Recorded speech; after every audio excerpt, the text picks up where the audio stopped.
Hello दोस्तों, welcome to my new blog. तो हम कंपनी से रूम पे आ जाते हैं। उसके बाद रूम पे आने के बाद हमें पता चलता है कि हमारी दीदी का आज एनिवर्सरी होता है। गाइस, हम लोग को पता होता है कि आज हमारा नींद हराम होने वाला है, इसलिए हम लोग फटाक से खाना पीना खा के रेडी हो जाते हैं। उसके बाद गाइस देखते हैं ये लोग का भंडारे का काम चालू हो जाता है। Oh my God! फिर क्या गाइस, हम अपने लुल्लू भाई के साथ थोड़ा मस्ती वस्ती करते हैं। उसके बाद देखते हैं हमारी क्लास ले लें। फिर हम निकल पड़ते हैं केक लाने के लिए। उसके बाद हम लोग पहुंच जाते हैं केक लाने के लिए। केक लाने पहुंचते हैं तो देखते हैं भाई साहब पता नहीं क्या गुल्लू गुल्लू कर रहे होते हैं। फिर क्या हम लोग केक लेके बाहर आ जाते हैं। उसके बाद देखते हैं भाई हमारी लिया का खुशी ही अलग होता है। अभी मजा आएगा ना भिड़ो।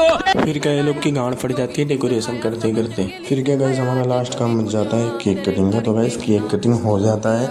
उसके बाद गाइस हम लोग का काम हो जाता है खत्म। गाइस अगर वीडियो पसंद आए तो वीडियो को लाइक कमेंट शेयर जरूर करें और सब्सक्राइब करना ना भूलें।